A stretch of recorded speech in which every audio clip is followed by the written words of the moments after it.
This is Paradise Lost, Book 4. Oh, for that warning voice, which he who saw the apocalypse heard cry in heaven aloud. Then when the dragon put to second rout, came furious down to be revenged on men. Woe to the inhabitants on earth, that now, while time was, our first parents had been warned the coming of their secret foe, and scaped happily, so scaped his mortal snare. For now Satan, now first inflamed with rage, came down, the tempter ere the accuser of mankind, to wreak on innocent frail man his loss of that first battle and his flight to hell.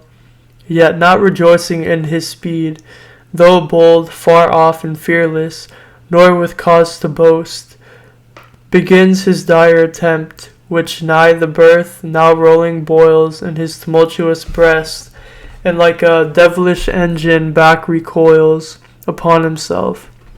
Horror and doubt distract his troubled thoughts.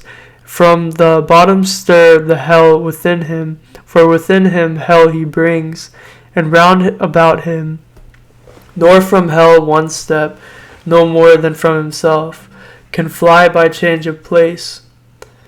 Now conscience wakes despair that slumbered, wakes the bitter memory of what he was, what is, and what must be worse. Of worse deeds, worse sufferings must ensue. Sometimes towards Eden, which now in his view lay pleasant, his grieved look he fixes sad. Sometimes towards heaven and the full blazing sun, which now sat high in his meridian tower. Then much revolting, thus in sighs began. O thou with surpassing glory crowned, lookest from thy sole dominion like the God of this new world, at whose sight all the stars hide their diminished heads, to thee I call, but with no friendly voice, and add thy name of Sun, to tell thee how I hate thy beams.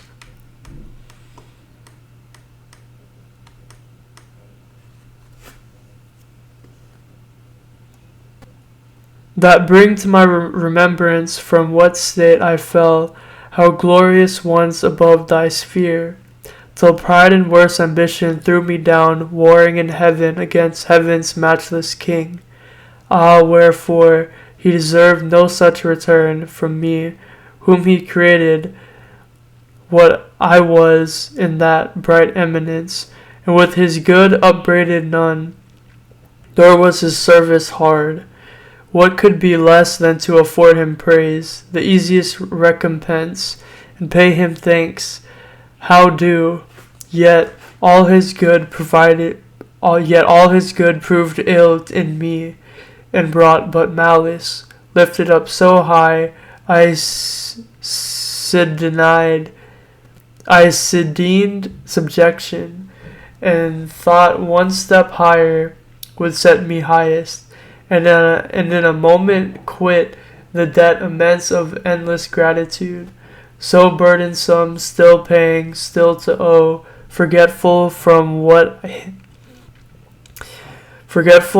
from him I still received, and understood not that a grateful mind by owing owes not, but still pays, at once indebted and discharged. What burden then, had his powerful destiny ordained me some inferior angel, I had stood then happy, no unbounded hope had raised ambition. Yet why not some other power as great might have aspired, and me, though mean, drawn to his part? But other powers as great fell not, but stand unshaken, from within or from without, to all temptations armed. Hadst thou the same free will and power to stand? Thou hadst. Whom hast thou then, or what to accuse? But heaven's free love dealt equally to all.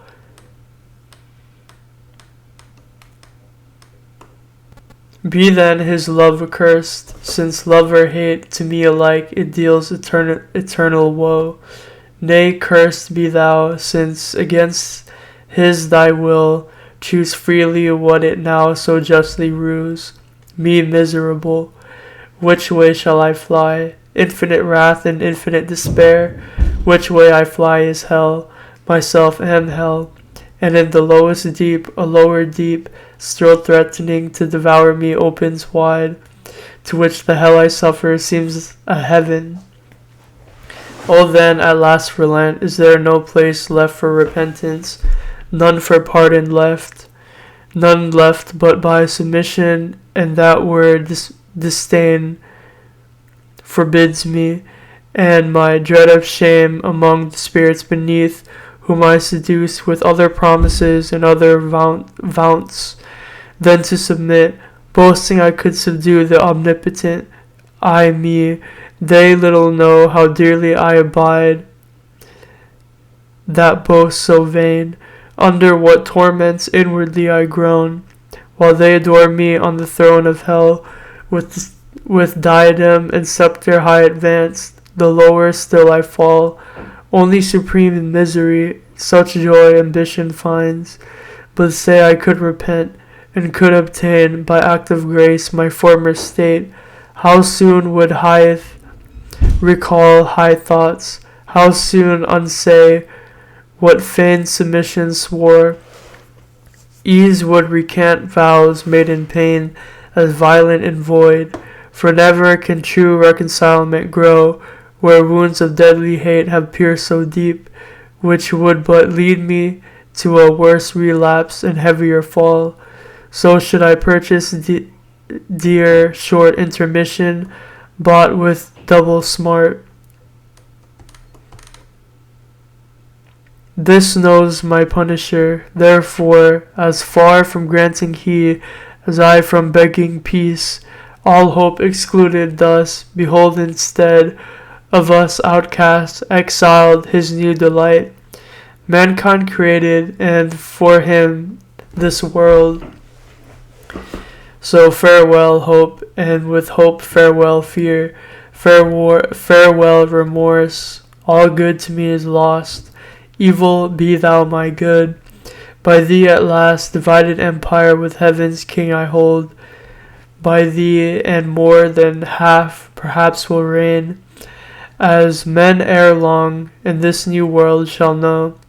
Thus while he spake each passion dimmed his face, thrice changed with pale ire, envy, and despair, which marred his borrowed visage, and betrayed him counterfeit, if any eye beheld. For heavenly minds from such distempers foul are ever clear, whereof he soon aware, each perturbation smooth with outward calm, artificer of fraud, and was the first that practiced falsehood under saintly show, deep malice to conceal, couched with revenge, yet not enough had practiced to deceive. Uriel once warned, whose eye pursued him down the way he went, and on the Assyrian mount saw him disfigured, more than could befall spirit of happy sort. His gestures fierce, he marked and mad demeanor, then alone, as he supposed, all unobserved, unseen. So on he fares, and to the border comes of Eden, where a delicious paradise, now near, crowns with her enclosure green, as with a rural mound, the champaign head of a steep wilderness, whose hairy sides, with thicket overgrown, grotesque and wild, access denied, and overhead upgrew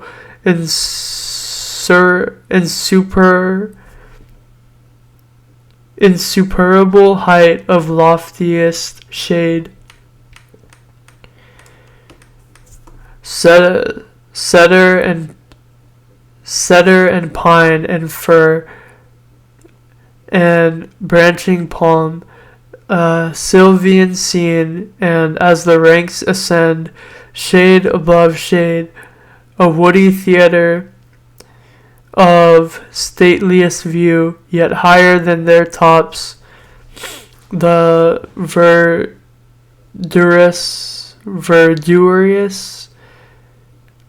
wall of paradise upsprung, which to our general sire gave prospect large into his nether empire neighboring round, and higher than that wall a circling row of goodliest trees, loaden with fairest fruit, blossoms and fruits at once of golden hue, appeared with gay enamelled colours mixed, on which the sun more gladly impressed his beams than in fair evening cloud or humid bough.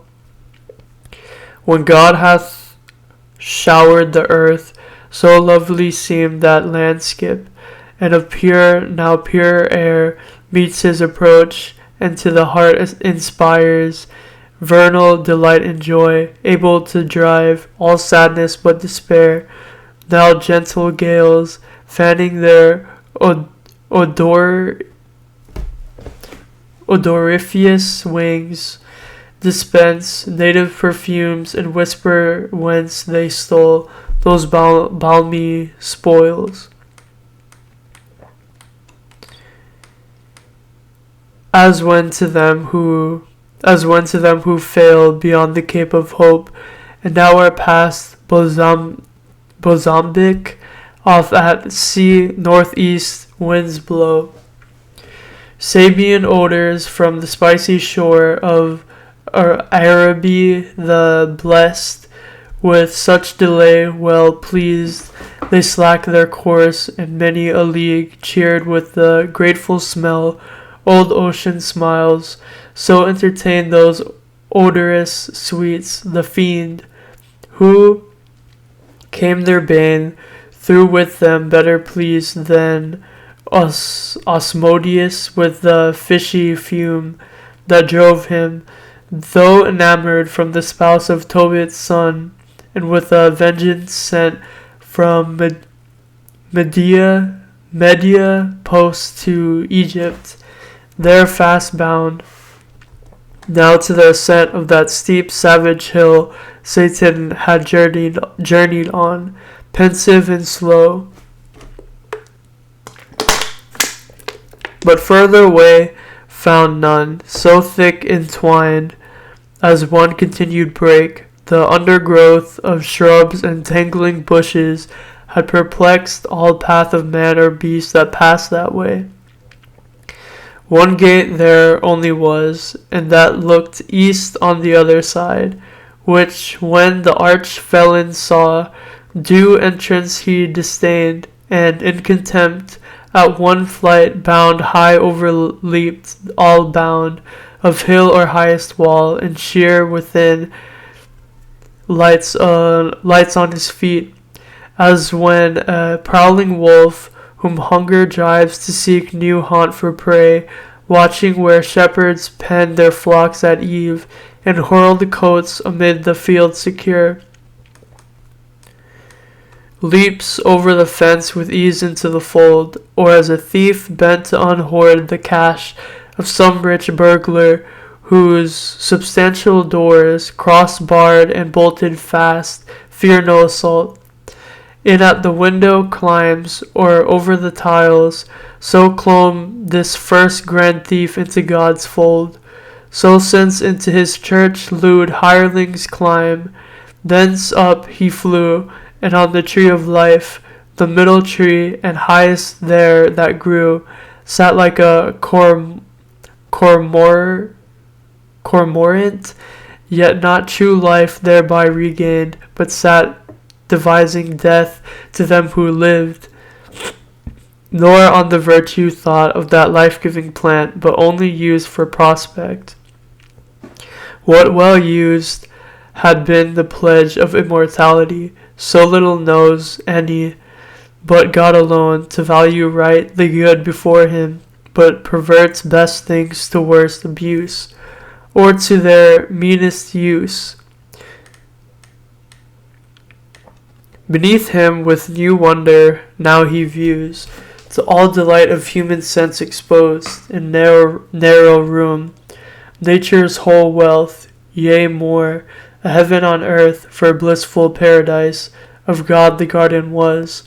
By him in the east of Eden planted, Eden stretched her line from Oran eastward to the royal towers of great Seleucia, built by Grecian kings, or where the sons of Eden long before dwelt in Telassar. In this pleasant soil his far more pleasant garden God ordained. Out of the fertile ground he caused to grow all trees of noblest kind for sight, smell, taste, and all amid them stood the tree of life, high eminent, blooming ambrosial fruit of vegetable gold, and next to life, our death, the tree of knowledge, grew fast by knowledge of good, brought dear by knowing ill. Southward toward Eden went a river large, nor changed his course, but through the shaggy hill passed underneath engulfed, for God had thrown that mountain as his garden mold, high raised upon the rapid current, which through veins of porous earth with kindly thirst updrawn, rose a fresh fountain, and with many a rill watered the garden. Thence united fell down the steep glade, and met the nether flood, which from his darksome passage now appears, and now divided into 4 main streams, runs diverse, wandering many a famous realm and country, whereof here needs no account, but rather to tell how, if art could tell, how from that sapphire fount he crisped brooks, rolling on orient pearl and sands of gold,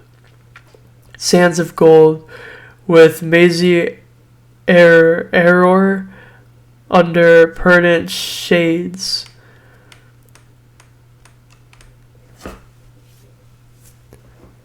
Ran nectar, visiting each plant, and fed flowers worthy of paradise, which not nice art, and beds and curious knots, but nature boon, poured forth profuse on hill and dale and plain.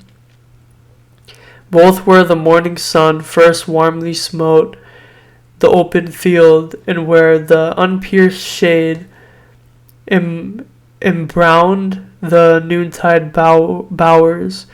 Thus was this place a happy rural seat of various view, groves which rich trees wept odorous gums and balm, others whose fruit burnished with golden rind hung amiable, Hespean fables true, if true here only, and of delicate taste.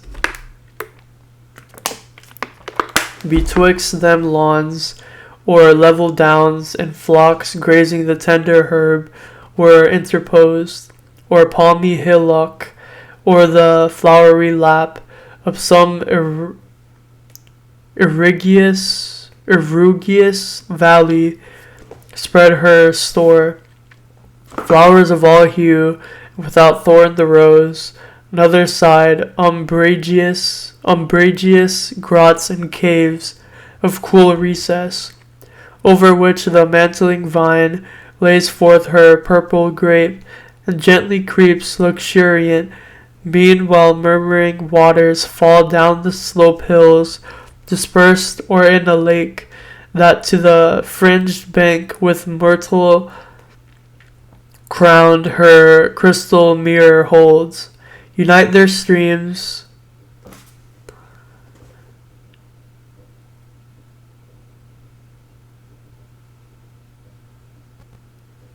the birds their choir apply, vernal airs, breathing the smell of field and grove attune. The trembling leaves, while universal Pan knit with the graces and the hours in dance, led on the eternal spring, not that fair field of Enna, where Proserpine, gathering flowers, herself a fair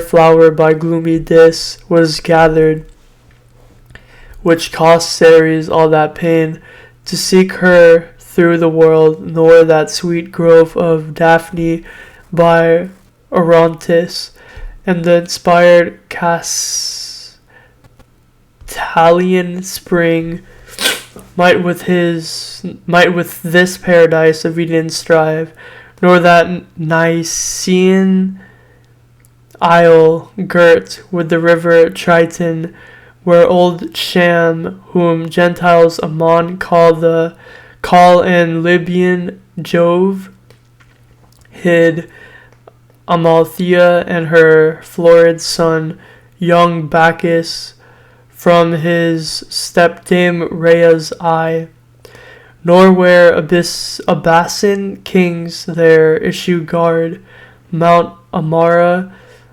through this by some supposed true paradise under the Ethiop line, by Nilus's head, enclosed with shining rock, a whole day's journey high but wide remote, from this Assyrian garden, where the fiend saw undelighted all delight, all kind of living creatures new to sight and strange too, of far nobler shape, erect and tall, godlike erect, with native honor clad in naked majesty, seemed lords of all.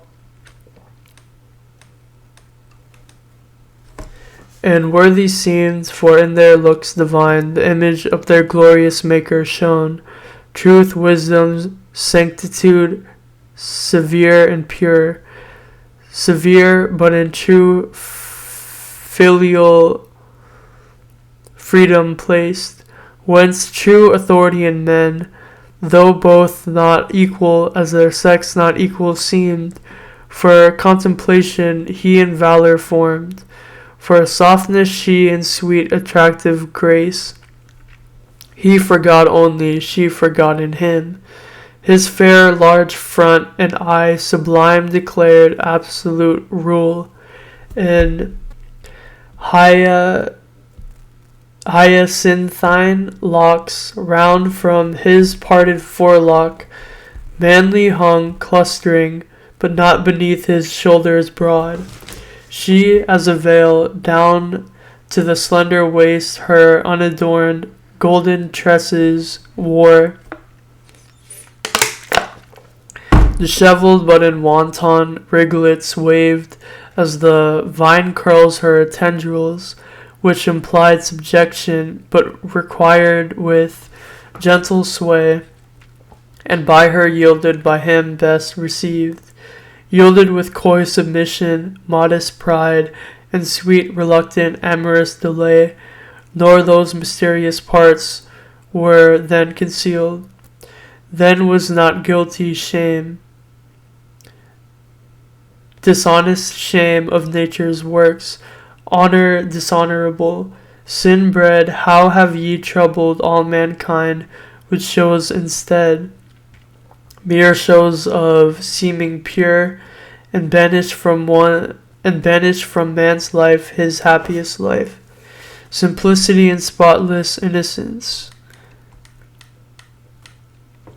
So passed they naked on, nor shunned the sight of God or angel, for they thought no ill. So hand in hand they passed, the loveliest pair that ever since in love's embraces met. Adam the goodliest man of men, since born his sons, the fairest of her daughters, Eve, under a tuft of shade that on a green stood, whispering soft by a fresh fountain side, they sat them down, and after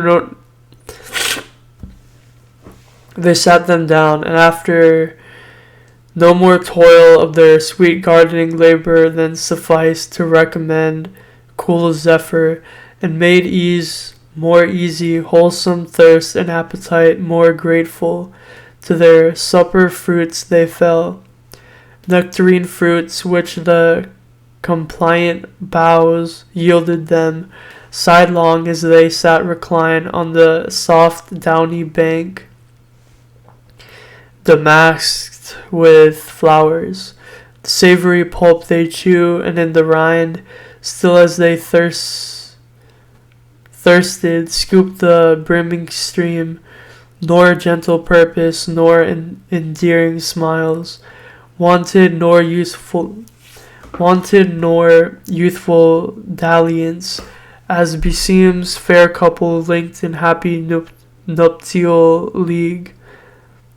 Alone as they, about them frisking played all beasts of the field, since wild and of all chase, in wood or wilderness, forest or den, sporting the lion ramped, and in his paw dandled the kid, bears, tigers, ounces, pards, gamboled before them, the unwieldy elephant, to make them mirth, used all his might, and wreathed his lithe proboscis, close the serpent sly, insinuating wove with Gordian twine his braided train, and of his fatal guile gave proof unheeded. Others on the grass crouched, and now filled with pasture gazing sat, or bedward ruminating, for the sun declined was hasting now with prone career to the ocean isles, and in the ascending scale of heaven the stars that usher evening rose.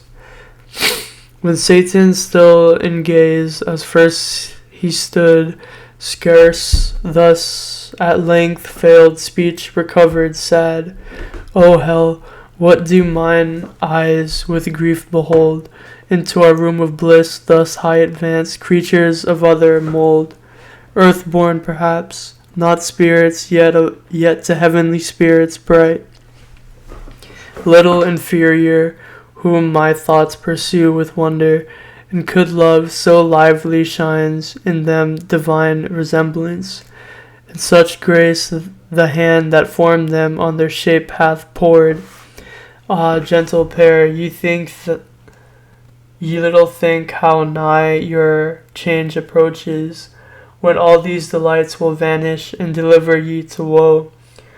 More woe, the more your taste is now of joy, happy but for so happy ill secured, long to continue in this high seat your heaven, ill fenced for heaven to keep out such a foe as now is entered, yet no purposed foe to you, whom I could pity thus forlorn. Though I unpitied, league with you I seek, in mutual amity, so straight, so close, that I with you must dwell, or you with me. Henceforth my dwellings haply may not please, like this fair paradise, your sense, yet such accept your Maker's work. He gave it me, which I as freely give.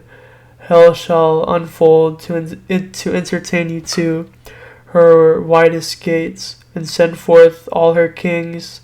There will be room, not like these narrow limits, to receive your numerous offspring, if no better place. Thank him who puts me loth to this revenge on you who wronged me, not for him who wronged. And should I at your harmless innocence melt as I do, yet public reason, just honor, and empire with revenge enlarge.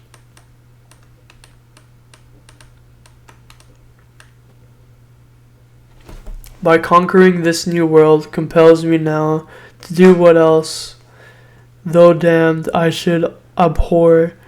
So spake the fiend, and with necessity the tyrant's plea excused his devilish deeds.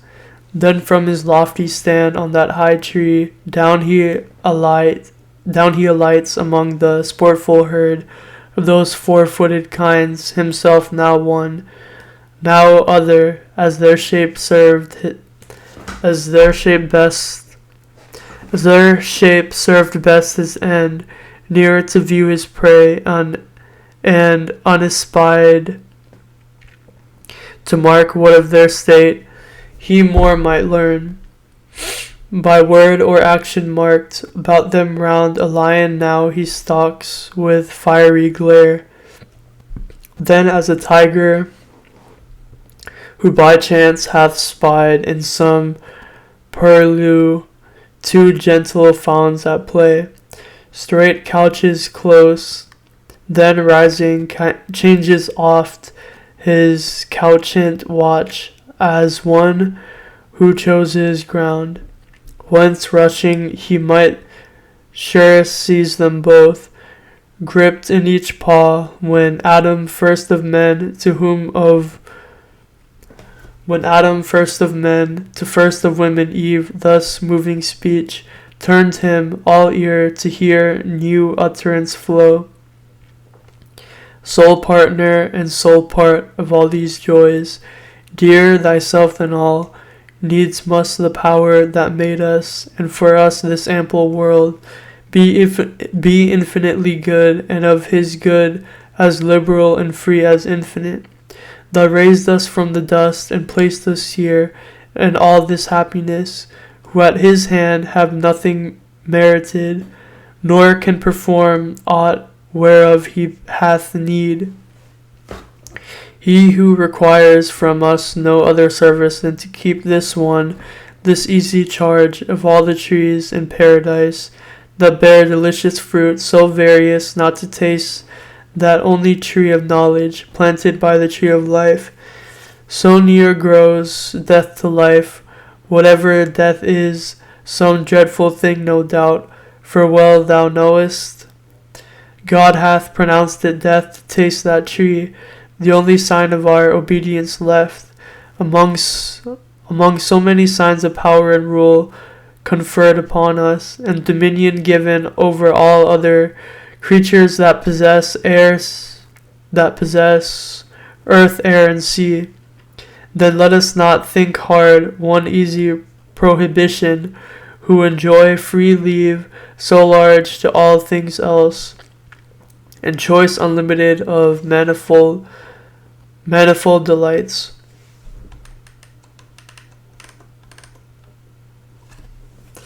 But let us ever praise him and extol his bounty, following our delightful task, to prune these growing plants and tend these flowers, which were toilsome, yet with thee were sweet. To whom thus Eve replied, O thou for whom and from whom I was formed, flesh of thy flesh, and without whom am to no end my guide and head.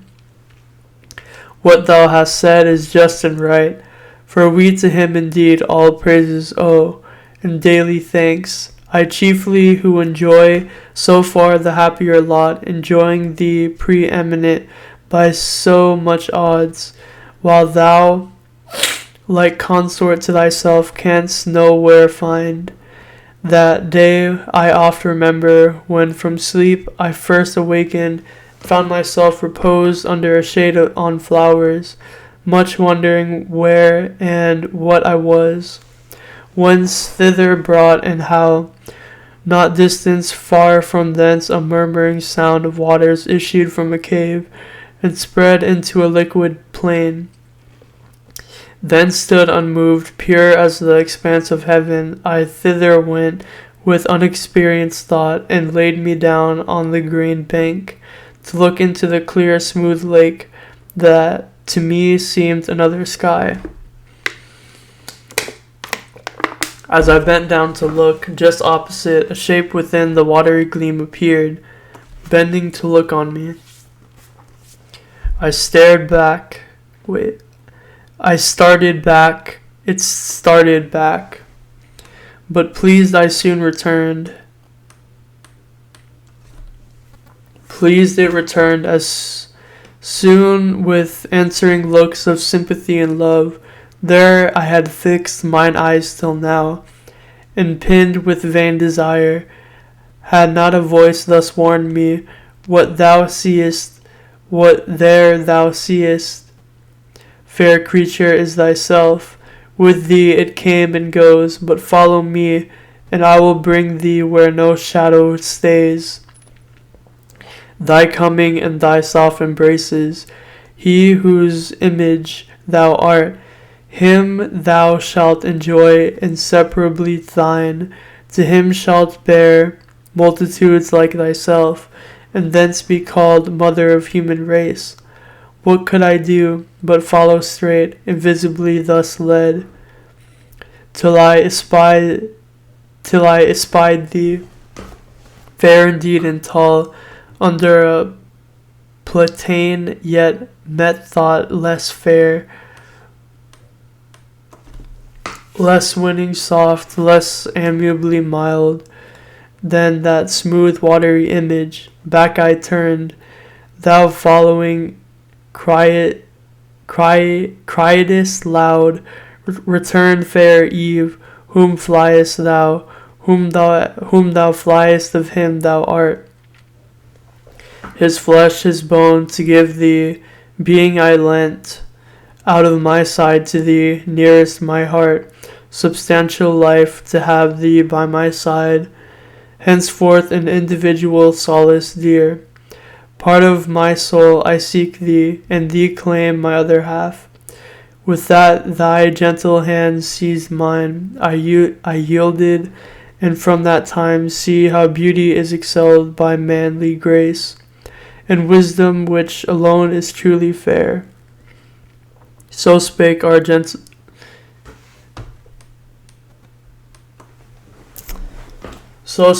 general mother, and with eyes of conjugal attraction unreproved, and meek surrender, half embracing, learned on our first father, half her swelling breast naked met his, under the flowing gold of her loose tresses hid, he in delight, both of her beauty and submissive charms, smiled with superior love, as Jupiter on Juno smiles, when he impregns the clouds that shed Mayflowers, and pressed her matron lip with kisses pure.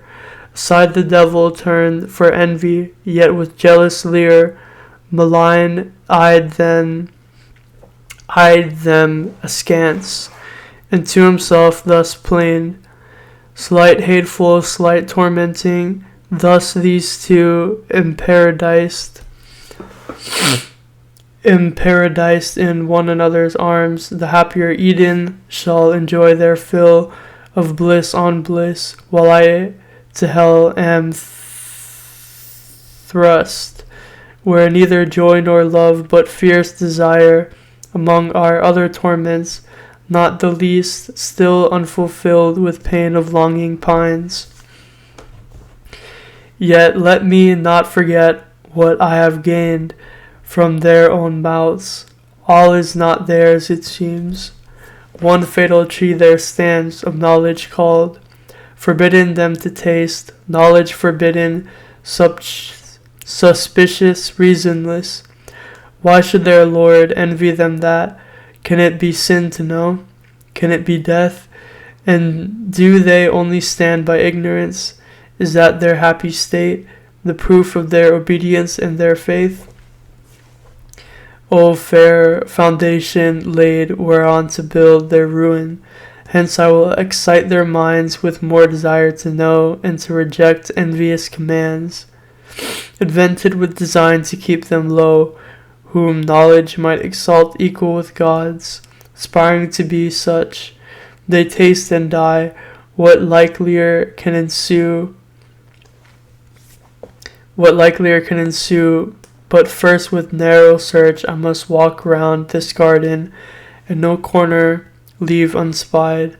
A chance may lead where I may meet some wandering spirit of heaven by fountain side, or in thick shade retired. From him to draw what further would be learned. Live while ye may, yet happy pair enjoyed till I return. Short pleasures for long woes are to succeed. So saying, his proud step he scornful turned.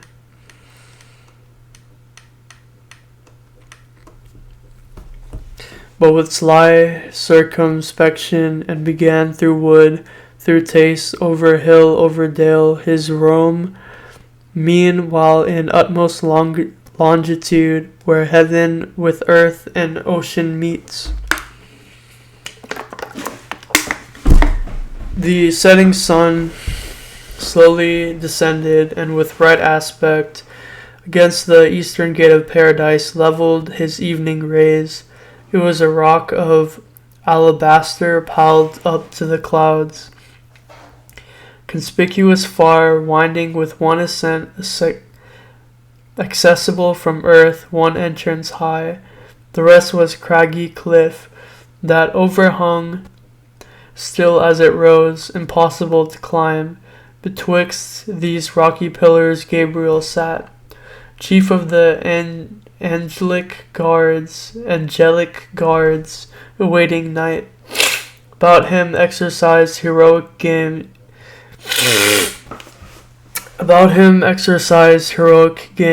the unarmed youth of heaven, but nigh at hand celestial armory, shields, helms, and spears, hung high with diamond flaming and with gold. Thither came Uriel, gliding through the even on a sunbeam swift as a shooting star. In autumn thwarts the night, when vapors fired and pressed the air and chose the mariner.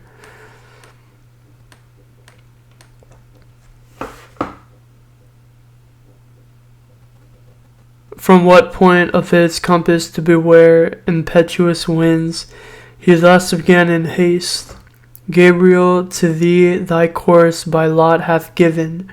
Charge in strict watch, that to this happy place no evil thing approach or enter in. This day at height of noon came to my sphere a spirit zealous as he seemed to know more of the Almighty's works, and chiefly man, God's latest image. I described his way bent all on speed, and marked his airy gait. But in the mount that lies from Eden north, where he first lighted, soon discerned his looks, alien from heaven, with passions foul obscured. Mine eye pursued him still, but under shade lost sight of him. One of the banished crew, I fear, hath ventured from the deep to raise new troubles. Him thy care must be to find. To whom the winged warrior thus returned, Uriel, no wonder if thy perfect sight amid the sun's bright circle where thou sittest. See far and wide, and at this gate none pass. The vigilance here placed, but such as come well known from heaven, and since meridian hour no creature thence, if spirit of other sort, so minded, have overleaped these earthly bounds on purpose, hard thou knowest it to exclude. Spiritual substance with corporeal bar.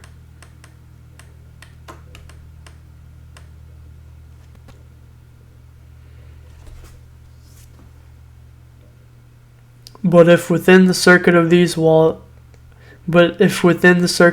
walks, if whatsoever shape he lurk, of whom thou tellest, by morrow dawning I shall know. So promised he, and Uriel to his charge returned to that bright beam, whose point now raised bore him, sloped downward to the sun now falling. Beneath the Azores, whether the prime orb, incredible how swift, how thither rolled, diurnal, or this less voluble earth, by shorter flight to the east had left him there, arraying with reflected purple and gold the clouds that on his western throne attend. Now came still evening on, and twilight grey had in her sober livery all things clad. Silence accompanied, for beast and bird, they to their grassy couch, these to their nest, were slunk, all but the wakeful nightingale. She all night long her amorous descant sung. Silence was pleased, now glowed the firmament with living sapphires. Hesperus that led the starry host rode brightest till the moon, rising in the clouded majesty at length, apparent queen unveiled her peerless light, and over the dark her silver mantle threw.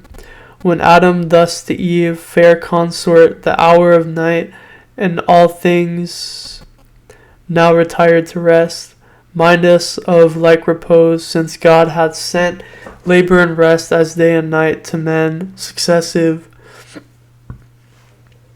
in the timely dew of sleep, now falling with soft slumberous weight, inclines our eyelids. Other creatures all day long rove idle, unemployed, and less need rest. Man hath his daily work of body or mind appointed, which declares his dignity, and the regard of heaven on all his ways, while other animals on active range, and of their doings God takes no account. Tomorrow, ere fresh mornings streak the east with first approach of light, we must be risen, and at our pleasant labor to reform yon flowery arbors, yonder alleys green, our walk at noon, with branches overgrown that mock our scant manuring, and require more hands than ours to lop their wanton growth. Those blossoms also, and those dropping gums, that lie bestrown, unsightly and unsmooth.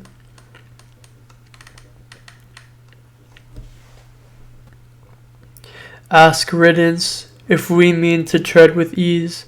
Meanwhile, as nature wills, night bids us rest. To whom thus Eve with perfect beauty adorned, my author and disposer, what thou bidst unargued I obey, so God ordains. God is thy law, thou mine. To know no more is woman's happiest knowledge, and her praise. With thee conversing I forget all time, all seasons and their change, all please alike.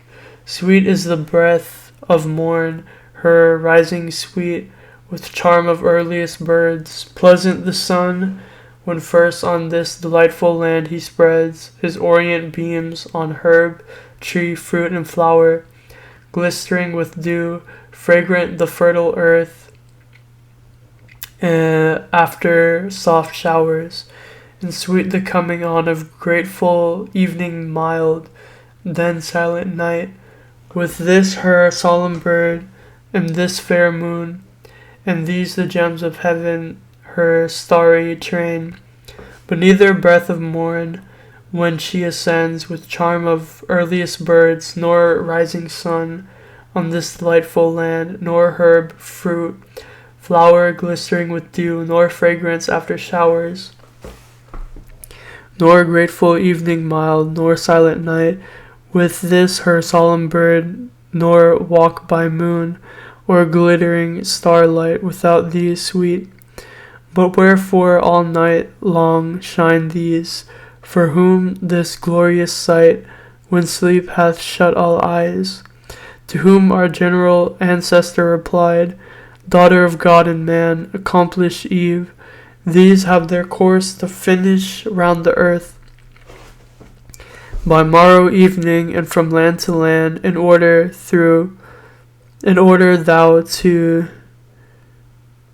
though to nations yet unborn,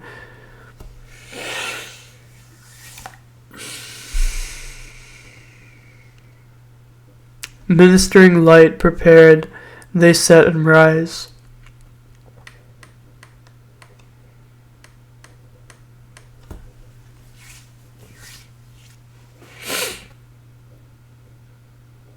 Lest total darkness should by night regain her old possession and extinguish life in nature and all things, which these soft fires not only enlighten, but with kindly heat of various influence foment and warm, temper or nourish, or in part shed down their stellar virtue on all kinds that grow on earth, made hereby apter to receive perfection from the sun's more potent ray.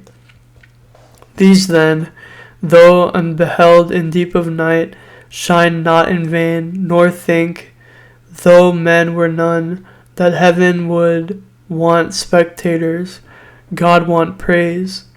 Millions of spiritual creatures walk the earth unseen both when we wake and when we sleep.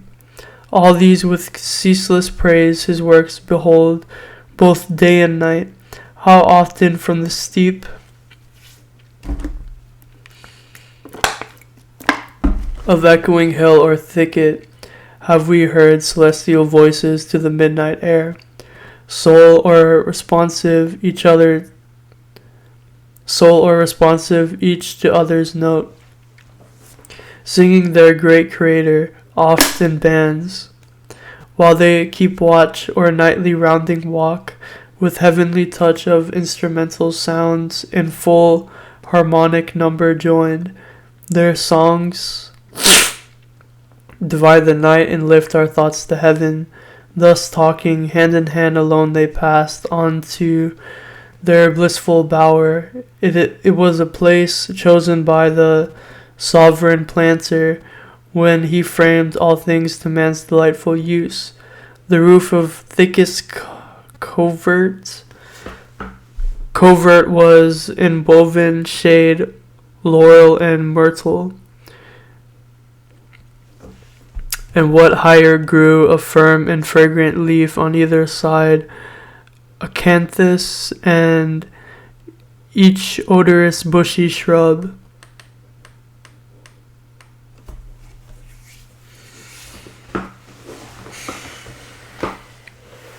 Fenced up the verdant wall, each beauteous flower, iris, all hues, roses, and jessamine, reared high their flourished heads between and wrought mosaic underfoot the violet, crocus the hyacinth, with rich inlay broidered the ground, more colored than with stone, of costliest emblem.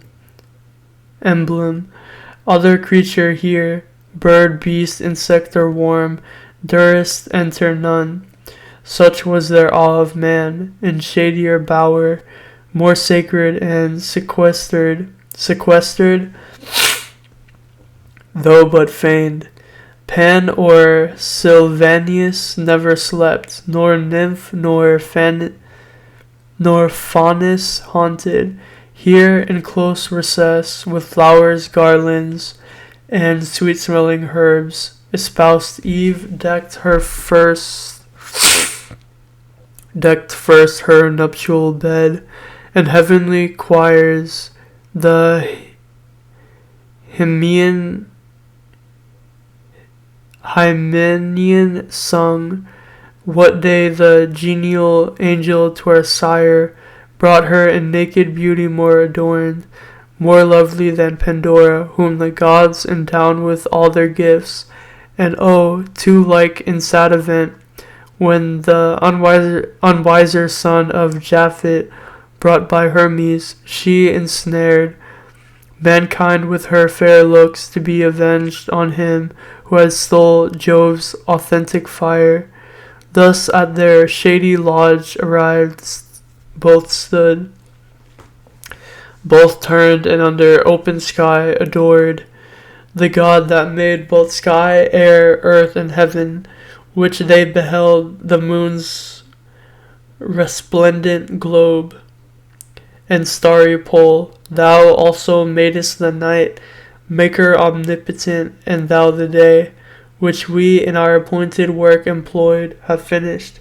Happy in our mutual help and mutual love, the crown of all our bliss.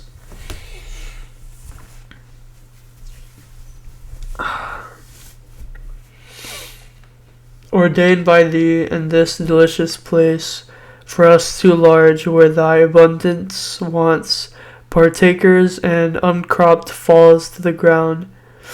But thou hast promised from us too a race to fill the earth, who shall with us extol thy goodness infinite, both when we wake and when we seek, as now thy gift of sleep. This said, unanimous, and other rites, observing none, but adoration pure, which God likes best, into their inmost bower.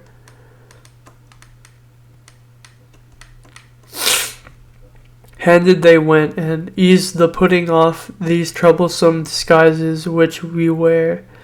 Straight side by side were laid, not turned, I ween, Adam from his fair spouse, nor Eve the rites mysterious of connubial love refused. Whatever hypocrites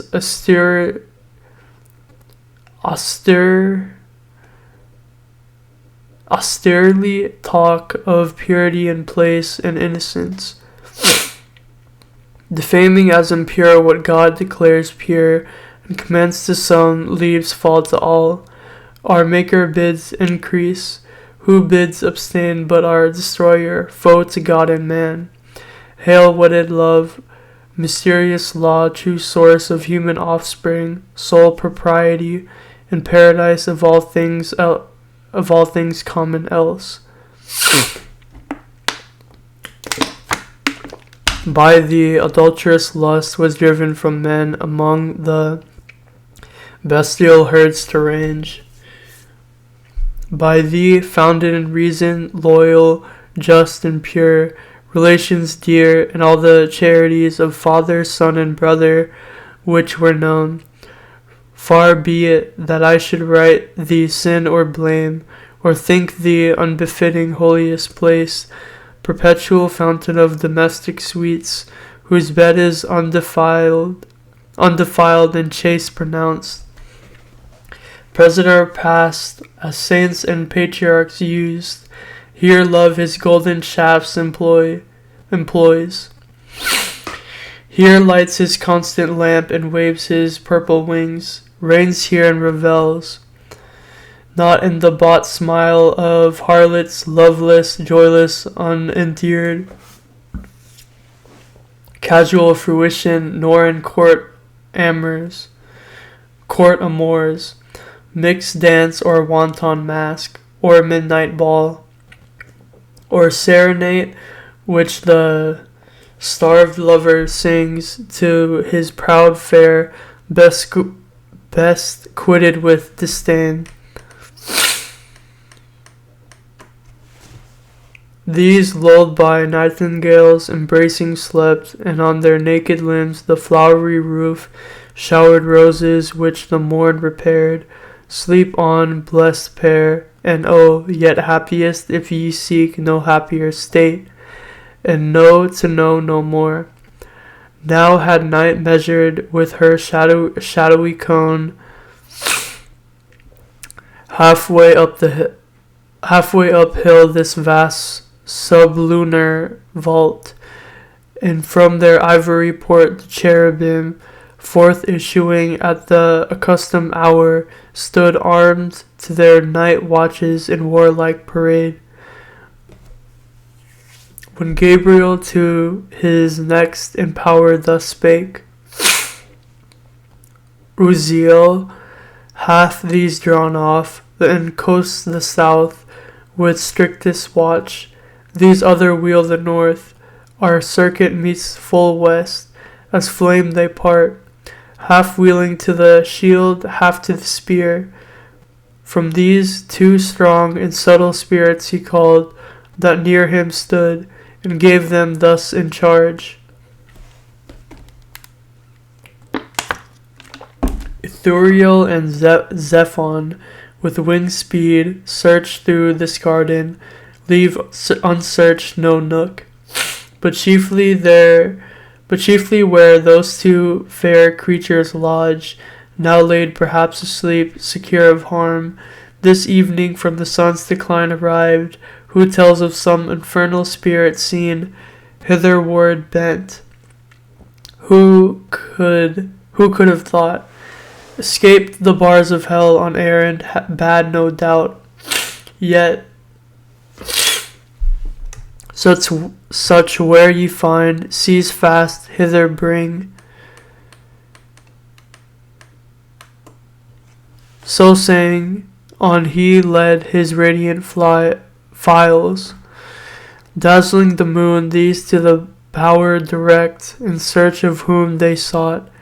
Him there they found squat like a toad, close at the ear of Eve, essaying by his devilish art to reach the organs of her fancy, and with them forge illusions, as he list phantasms and dreams, or if, inspiring venom, he might taint the animal spirits that from pure blood arise like gentle breaths from rivers pure, thence raise at least distempered, discontented thoughts, vain hopes, vain aims, inordinate desires, blown up with high conceits, engendering pride, him thus intent, ethereal with his spear, touched lightly for no falsehood could endure, touch of celestial temper, but returns of force to its own likeness.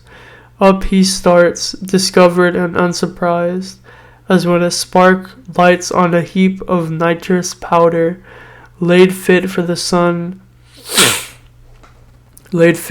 ton, some magazine to store against a rumored war. The smutty grain with sudden blaze diffused inflames the air. So started up in his own shape the fiend, backstepped those two fair angels, half amazed, so sudden to behold the grisly king. Yet thus, unmoved with fear, accost him soon. Which of those rebel spirits adjudged to hell comest thou, escaped thy prison and transformed? Why sattest thou like an enemy in wait, here watching at the head of these that sleep? Know ye not then, said Satan, filled with scorn, know ye not me? Ye know me once, no mate for you, there sitting where ye durst not soar. Not to know me argues yourselves unknown, the lowest of your throng, or if ye know, why ask ye, and superfluous begin your message, like to end as much in vain. To whom Zephon, answering scorn with scorn, think not, revolted spirit, thy shape the same, or undiminished brightness to be known, as when thou stoodest in heaven upright and pure. That glory then, when thou no more wast good, departed from thee, and thou resemblest now thy sin and place of doom obscure and foul. But come, for thou, be sure, shalt give account to him who sent us, whose charge is to keep this place inviolable, and these from harm. So spake the cherub, and his grave rebuke, severe in youthful beauty, added grace invincible. Abashed the devil stood, and felt how awful goodness is, and saw virtue in her shape, how lovely. Saw and pined his loss, but chiefly to find here observed his luster visibly impaired, yet seemed undaunted. If I must contend, said he, best with the best, the sender, not the sent, or all at once, more glory will be won, or less be lost. Thy fear, said Zephon bold, will save us trial. what the least can do, since single against thee wicked and thence weak. The fiend replied not, overcome with rage, but like a proud steed reined, went haughty on, champing his iron curb to strive or fly. He held it vain. Awe from above had quelled his heart, naught else dismayed. Now drew they nigh the western point, where those half-rounding guards just met, and closing stood in squadron joined, awaiting next command. To whom their chief, Gabriel, from the front thus called aloud, O friends, I hear the tread of nimble feet hasting this way, and now by glimpse discern Ithuriel and Zephon through the shade. And with them comes a third of regal port, but faded splendor wan, who by his gait and fierce demeanor seems the prince of hell, not likely to part hence without contest. Stand firm, for in his look defiance lowers.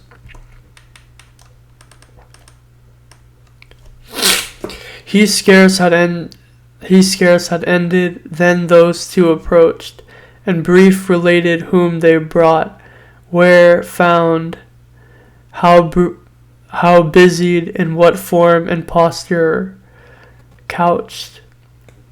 To whom with stern regard thus Gabriel spake, Why hast thou, Satan, broke the bounds prescribed to thy transgressions, and disturbed the charge of others, who approve not to transgress by thy example, but have power and right to question thy bold entrance to this place, on this place? Employed, it seems, to violate sleep, and those whose dwelling God hath planted here in bliss. To whom thus Satan with contemptuous brow, Gabriel, thou hadst in heaven the esteem of wise, and such I held thee, but this question asked puts me in doubt.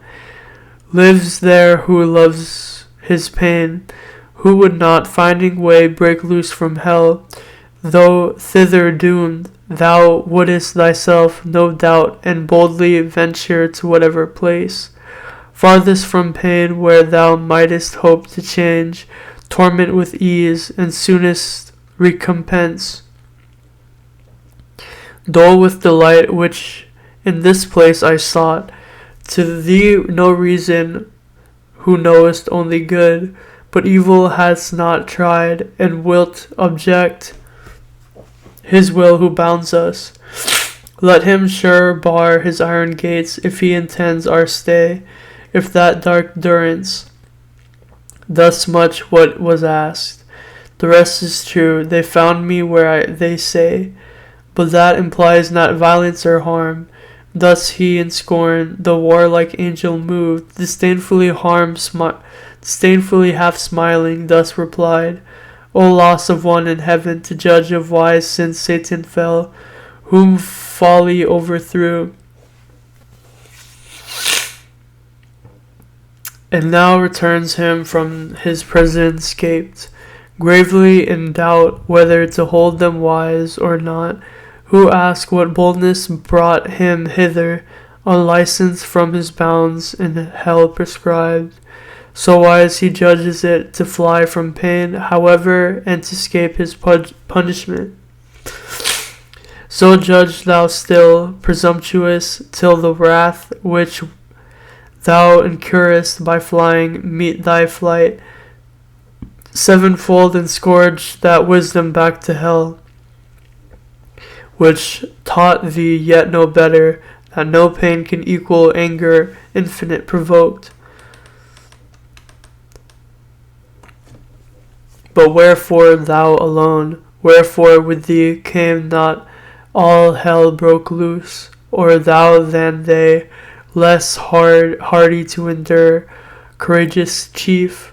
The first in flight from pain hadst thou alleged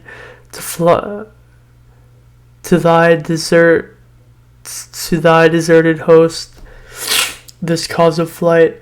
Thou surely hadst not come sole fugitive. To which the fiend thus answered, frowning stern, Not that I endure or shrink from pain, insulting angel. Well thou knowest I stood thy fiercest, when in battle to thy aid the blasting volleyed thunder made all speed, and seconded thy else not dreaded spear. But still thy words at random as before argue thy inexperience what behoves from hard essays and ill successes past. A faithful leader not to hazard all through ways of danger by himself untried. I alone first undertook to wing the desolate abyss and spy this new created world whereof in hell fame is not silent.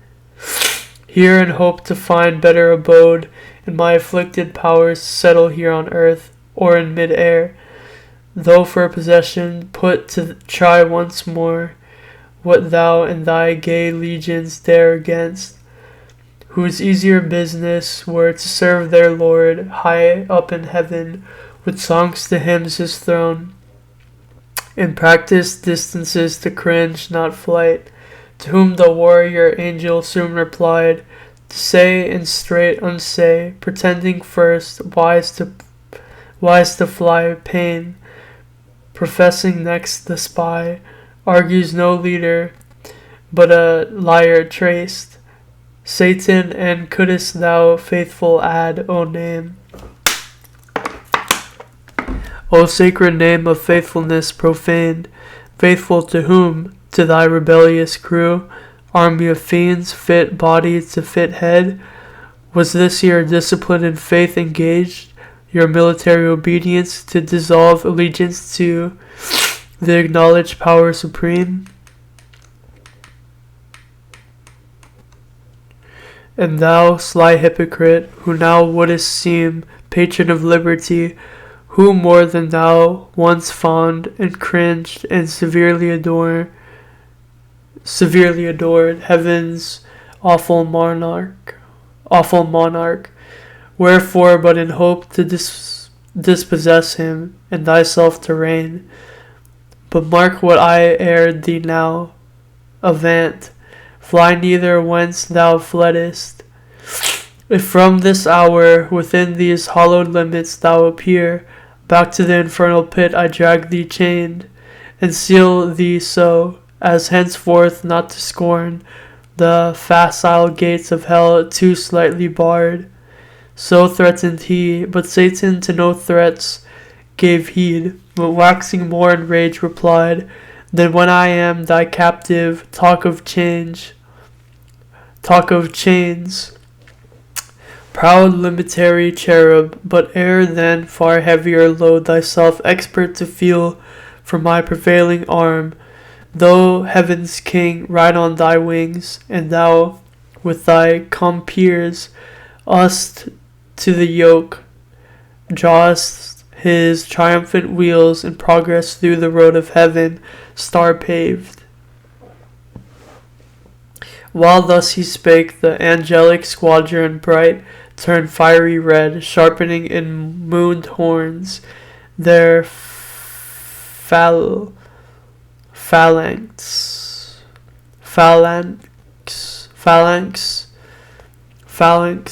and began to hem him round with ported spears as thick as when a field of ceres ripe for harvest waving bends. Her bearded grove of ears, which way the wind sways them, the careful plowman doubting stands, left on the threshing floor his hopeless sheaves prove chaff. On the other side, Satan alarmed, collecting all his might, delated stood, like Tenerife or Atlas unremoved. His stature reached the sky, and on his crest sat horror plumed, nor wanted in his grasp what seemed both spear and shield. now dreadful deeds might have ensued, nor only paradise in this commotion, but the starry cope of heaven perhaps, or all the elements at least had gone to wrack, disturbed and torn with violence of this conflict, had not soon the Eternal to prevent such horrid fray, hung forth in heaven his golden scales, yet seen betwixt Astrea and the Scorpion sign, wherein all things created first he weighed, the pendulous round earth with balanced air and counterpoise now ponders all events, battles and realms, and these he put two weights, the sequel each of parting and of fight. The latter quick up flew and kicked the beam, which Gabriel spying, thus bespake the fiend, Satan, I know thy strength, and thou knowest mine, neither our own but given. What folly then to boast what arms can do, since thine no more than heaven permits, nor mine, though doubled now, to trample thee as mire. For proof look up, and read thy lot in yon celestial sign, where thou art weighed and shown how light, how weak, if thou resist. The fiend looked up and knew his mounted scale aloft, nor more, but fled murmuring, and with him fled the shades of night.